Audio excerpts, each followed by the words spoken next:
आप सभी स्टूडेंट को good afternoon. UGC net Saraswati academy में आरती और मैं एजुकेशन थ्योरी क्लासेस। आज की क्लास में हम बात करेंगे अध्याय 4 समावेशी शिक्षा में सुकारक और जो है बाधाकारक तत्व। तो यूनिट हम आपको 10 पढ़ा रहे थे समावेशी शिक्षा, जिसमें हमने फर्स्ट अध्याय, सेकंड अध्याय था और जो है थर्ड अध्याय हमने पढ़ा दिया है। फोर्थ अध्याय के बारे में हम आज की क्लास में कवर करेंगे। ये अध्याय 4 अध्याय समावेशी शिक्षा में जो है सुकारक और बाधाकारक तत्व।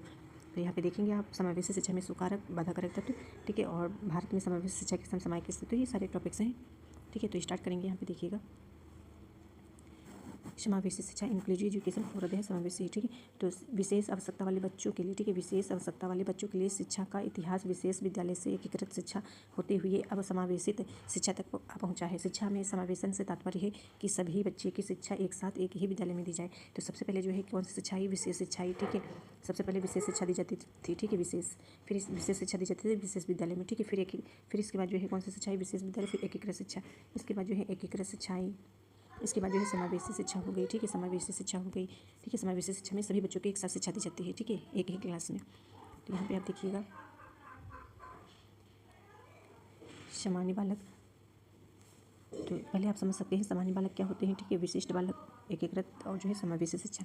तो यहाँ पे आपको सामान्य बालक समझ लेना है कौन होते हैं, ठीक है। तो सामान्य बालक वही होते हैं जो शारीरिक, मानसिक, सामाजिक, भावात्मक रूप से औसत होते हैं, सामान्य श्रेणी के होते हैं, उनका विकास सामान्य रूप से होता है और जो है वे स्वस्थ होते हैं, मानसिक रोग से ग्रसित नहीं होते हैं, बुद्धि लब्धि 90 से 110 होती है। तो सामान्य बालक आपको पता होगा कौन से होते हैं। सामान्य बालक वे होते हैं जो शारीरिक, मानसिक, भावात्मक रूप से जो है सामान्य होते हैं, औसत होते हैं, उनका विकास जो है सामान्य गति से होता है और जो है वे स्वस्थ होते हैं और रोग से ग्रस्त नहीं होते, मानसिक पीड़ित नहीं होते हैं, ठीक है। 90 से 110 जो है उनका सामान्य बुद्धि होती है सामान्य बालक की।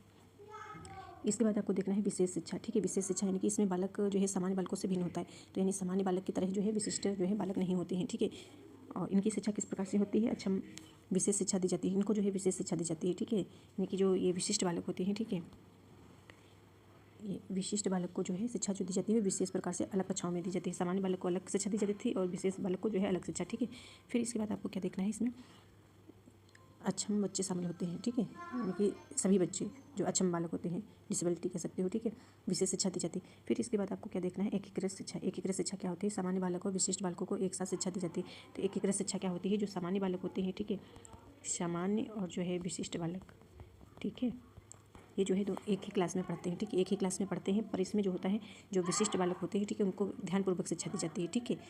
जैसे ये स्टूडेंट हो गया, ये स्टूडेंट, ये स्टूडेंट, ये स्टूडेंट, ये स्टूडेंट, तो ये जो है अक्षम बालक है, ठीक है, यानी कि अच्छा बालक जैसे कि पढ़ने लिखने में कमज़ोर बालक या देखने में यानी कि जैसे दृष्टिबाधित कह सकते हो, या मतलब मानसिक रोग से जो है पीड़ित व्यक्ति होते बालक होते हैं, ठीक है, मानसिक रूप से पीड़ित जैसे कि हमने आपको पढ़ा दिया है डिसेबिलिटीज, ठीक है। तो आप समझ सकते हैं कि विशिष्ट बालक, ठीक है, तो इनको जो है ध्यानपूर्वक पढ़ाया जाता है। बाकी तो अदर सारे इसी क्लास में पढ़ेंगे विशिष्ट और सामान्य, पर इनको जो है ध्यानपूर्वक पढ़ाया जाएगा विशिष्ट बालक को, ये ध्यान रखना है आपको।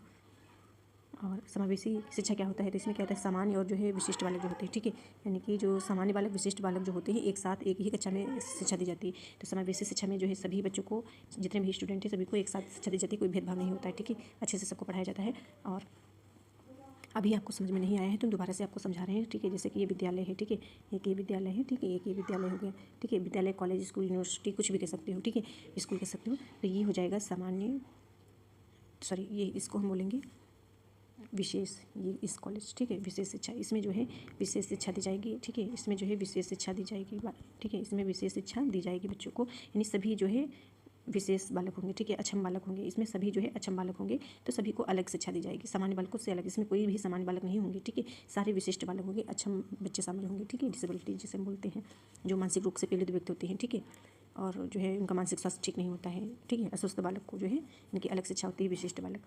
और इसमें क्या होता है, एकीकृत शिक्षा क्या होता है, इसमें क्या होता है, इसमें जो है सभी बालक पढ़ेंगे, ठीक है, यानी कि कुछ जो है सामान्य बालक होंगे, कुछ विशिष्ट बालक होंगे, ठीक है। तो इसमें जो है ये, तो इसमें जो है इस प्रकार से समझ सकते हो, ये जो है सामान्य बालक हैं, ठीक है, सामान्य बालक हो जाएंगे, और ये कुछ बालक जो है विशिष्ट बालक होंगे, ठीक है, विशिष्ट बालक होंगे। तो ये कौन सा हो जाएगा, एकीकृत, ठीक है, एकीकृत, सॉरी, एकीकृत विद्यालय, ठीक है। तो इसमें क्या होगा, इसमें जो है एकीकृत में जो क्या होता है, विशिष्ट बालक को जो है ध्यान से पढ़ाया जाता है, ठीक है।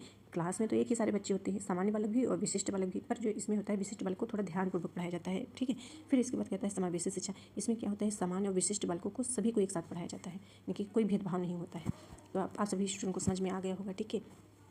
कहने का मतलब है जो सामान्य बालक होते हैं, ठीक है, सॉरी, जो विशिष्ट बालक होते हैं तो इनकी अलग क्लास होती है विशिष्ट बालक की, ठीक है। और एकीकृत जो होता है सामान्य और विशिष्ट सभी बच्चों को एक साथ पढ़ाया जाता है, पर उनको थोड़ा ध्यानपूर्वक पढ़ाया जाता है जो विशिष्ट बालक होते हैं। इसमें क्या होता है, समावेशी सभी को एक साथ पढ़ाया जाता है, कोई भेदभाव नहीं होता है।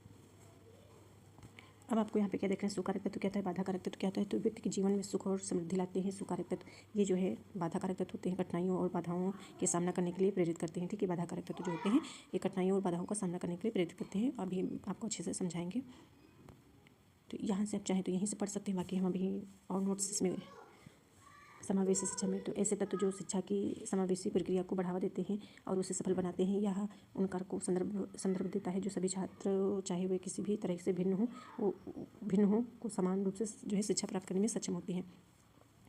यहाँ से आपको समझ में नहीं आएगा तो लास्ट में हम आपको यहाँ ले चलते हैं, जो दूसरा टॉपिक आपका है, यहाँ से देखिएगा, ठीक है। तो इस सबसे पहले आपको क्या देखना है, समावेशी शिक्षा में सुकारक तत्व का अर्थ है, ठीक है। अर्थ है ऐसे तत्व जो शिक्षा की समावेशी प्रक्रिया को बढ़ावा देते हैं। सुकारक तत्व का मतलब होता है कि जो है समावेशी प्रक्रिया को बढ़ावा देते हैं, उसे सफल बनाते हैं।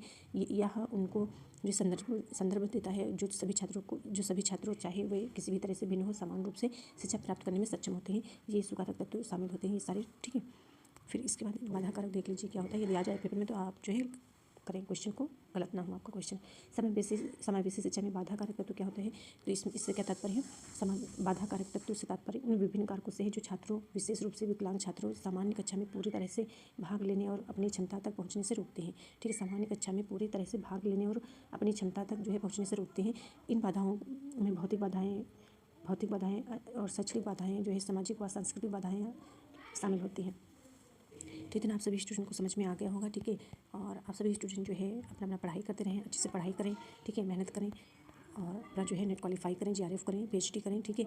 तो ये सभी आपके लिए जो है बहुत जो है अच्छी बात है कि आपका नेट हो जाए, JRF हो जाए, ठीक है, PhD हो जाए और आपके लिए जो है बहुत सारे रास्ते खुल जाएंगे, ठीक है। यानी कि आपके लिए बहुत सारे रास्ते खुलेंगे जिससे आप जो है आगे बढ़ सकते हैं, ठीक है। जैसे कि आपका PhD हो जा रहा है, ठीक है, PhD हो जा रहा है तो आप PhD में एडमिशन ले पाएंगे, ठीक है। यानी कि PhD में एडमिशन आप ले पाएंगे। नेट हो जा रहा है, ठीक है, नेट हो जा रहा है तो आप जो है PhD के लिए तो एलिजिबल होते हैं और आप असिस्टेंट प्रोफेसर के लिए एलिजिबल हो जाते हैं, फॉर्म अप्लाई कर सकते हैं, ठीक है। JRF होता है तो और भी ज़्यादा सुविधाएं आपको मिल जाती हैं, जैसे कि आपको नेट के लिए एलिजिबल हैं, PhD के लिए एलिजिबल हैं और इस JRF होता है तो आपको क्या मिलता है, आपको जो है स्कॉलर मिल जाता है 40,000 रुपये प्रति महीना, ठीक है। यानी कि तो आपके लिए लाभ ही लाभ हैं, ठीक है। और जो है आप अच्छे से अपना पढ़ाई करें इसीलिए और अपना जो है लाभ उठाएं, ठीक है। और मिलते हैं अगले क्लास में और अपना रिवीजन करते रहें। हमने आपको जो है 10 यूनिट सारी की सारी हमने यूनिट आपको कवर करा दी हैं, ठीक है। और थैंक यू, मिलते हैं अगली क्लास में।